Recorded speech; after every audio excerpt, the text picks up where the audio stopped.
Miss, makasih banyak bantuannya. Kita udah resah di sini ya. Saya tuh juga ini kemarin oknum KBRI juga. Kan saya tanya masalah ini. Soalnya dari tahun berapa dulu udah tahun udah nggak enak lah pokoknya. Saya sampai pernah itu saya tengkar sama pihak KBRI, oknum tapi nggak tahu. Tak kasih namanya lah nanti kan menjaga privasi nggak enak. Saya itu sampai tengkar dulu itu karena kami bilang teman-teman di sini nggak ada sama sekali memang nggak mau bantu sampai tanya gitu kan. Gimana lah kalau memang prosedur memang secara prosedur mungkin mereka melanggar hukum ya ilegal, tapi sebagai rasa kemanusiaan itu loh kami tanya itu masa ngurus orang ngurus itu nggak bisa, masa kita yang orang apa ya orang awam orang kecil sampai menolong tuh aduh hati nurani yang saya pakai kemarin itu ada yang mendengarkan gitu. Oke, siap. Sampai gelas kapan hari sampai ada yang bilang Pak laporkan ke Pak Jokowi aja ini biar dia Pak ganti apa namanya itu stafnya tuh yang kompeten yang benar-benar bisa menjadi pengayom dan pelindung masyarakat di sini gitu. Kan KBRI harusnya mereka tuh yang memang benar-benar bisa menjadi abdi masyarakat yang melayani kalau ada masyarakatnya yang bermasalah di sini. Kan sebagai wakil kan KBRI kok nyatanya mereka nggak ada yang tahu sama sekali kalau ada masalah. Gitu loh. Oke. Ini pukulan keras ya. Ya. Maaf bisa terima itu. Nggak apa-apa saya. Ini pukulan keras bagi saya pribadi. Karena ini berita dari Rusia, berita dari Rusia. Saya itu sampai bilang itu, sering saya itu tengkar dari dulu sama pihak KBRI, saya itu nggak takut. Udah, aku mati-matian di sini bela mereka itu. Oke. Dari itu yang mana saya keluar. Itu nggak ada yang dengerin. Oke, siap. Nih kira-kira suara saya akan didengar nggak sih menurut pendapat sampean? Kemarin nih, ada pendapat. Tak naik dulu. Oke, nggak apa-apa, pelan-pelan. Nah, ini pertanyaan pada diri saya sendiri nih. Kira-kira suara kita ini didengar nggak? Mengapresiasi pekerjaan, soalnya kan meringankan pekerjaan oknum KBRI itu. Jadi mereka seperti terwakilkan kan, nggak ada mereka senang. Makanya sering terima kasih ya Mbak Sri, Mbak Sauda gitu bilangnya. Sudah bantu pihak KBRI. Lupa sebenarnya ini kan tugasnya jenengan bukan saya, kan bilang gitu. Kemarin saya WA 2 kali, kami tuh namanya Pak Mulyadi. Saya 2 kali nanya kasusnya Rahmat, tidak dibalas. Kan teman-teman ingin tahu kabarnya gimana ya. Ternyata cuma mendampingi itu kemarin tuh, nggak tahu tuh yang memberikan tiket dari mana saya tidak kurang tahu. Saya cari informasi dari KBRI tidak dijawab soalnya Mbak. Oke.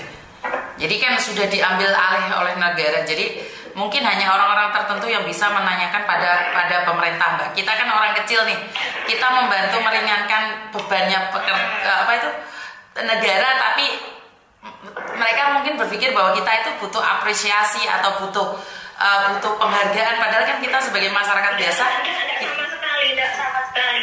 Saya tidak kepingin itu semua. Cuma saya tuh ingin tuh apa ya, mereka tuh bekerja benar-benar bekerja lah sesuai apa ya, dulu kan pernah berjanji lah mau bekerja sebelumnya kasih sumpah. Itu aja laksanakan sesuai tujuannya gitu loh. Siap. Bukan muluk-muluk kita tuh cuma gitu. Oke, siap. Yang kecil cuma digituin aja. Siap nih. Kita harus semakin seru dulu Mas. Waktu kasusnya Visi Faruk itu saya tiap hari mengungkapkannya dan pada akhirnya tertangkap. Dan semoga nih setiap hari kita berbicara tentang Rusia, atensi pemerintah akan tertuju pada Rusia. Oke, makasih sekali loh Miss. Iya, siap. Tapi yang kemarin harusnya duduk mana? Soalnya saya sendirian di sini nggak ada teman. Sedangkan teman-teman yang sebentar malah gini, udahlah Mbak, kasihan sampean. Ya kalau pengen mencegah ya yang dari Indonesia tuh diberhentikan, jangan sampai kesini lagi gitu. Siap. Info ini akan saya teruskan. Siap. Info ini akan saya teruskan pada pusat. Kan kita punya dekangan pusat. Tuhan maksudnya. Tuhan. Iya betul. Kalau semuanya bisa gitu. Siap. Terima kasih dan saya akan info dan updatekan. Terima kasih ya. Terima kasih sekali loh Miss, janji sami-sami. Sami-sami. Aku juga berangkat kerja Miss. Oke, bye-bye. Bye-bye teman-teman. Oke, bye-bye. Wow, ini pertama kali saya dengar keluh kesah seorang pekerja migran yang ada di Rusia 15 tahun membantu teman-temannya tanpa campur tangan siapapun. Ya, kalau dipikir salah ya salah, Mbak. Kerja di Rusia ilegal sampai tangan jatuh, terus siapa yang harus bertanggung jawab? Nah, bagaimana untuk mempertanggungjawabkan ini adalah yang di Indonesianya adalah mencekal calo-calo ini. Broker-broker sponsor ini harus dihentikan. Kalau kita tidak memberhentikan dari Indonesianya, nggak bisa. Kita memberhentikan di Rusianya, udah nyampe di Rusia. Apa yang perlu kita lakukan, apa yang bisa kita lakukan adalah memberhentikan yang di Indonesia. Sementara saya dengar voice-nya yang ada di Indonesia, mereka bilang nggak ada siapapun yang bisa menangkap mereka karena mereka punya dekengan orang dalam. Nah, saya dan jenengan itu dekengan orang pusat. Orang pusat bukan dekengan orang pusat, dekengannya pusat. Dekengannya pusat itu Tuhan. Kalau dekengan orang pusat itu masih orang, tapi dekengan pusat itu Tuhan yang mengaturnya.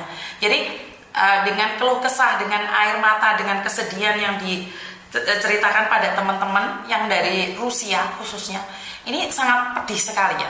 Ternyata teman-teman kita yang di Rusia itu diperlakukan seperti itu. Jadi kita stop calonya, kita stop sponsornya, kita stop brokernya yang menyalurkan tenaga kerja ke luar negeri. Jadi ingat buat teman-teman, sampaikan ini pada tetangga kalian, sampaikan ini pada teman-teman kalian jika kalian tidak menginginkan saudara atau teman kita terjerat kasus di luar negeri. Kasus apa? Kasus ilegal. Jadi walaupun kalian bilang itu benar-benar ada, kalau nggak ada hitam di atas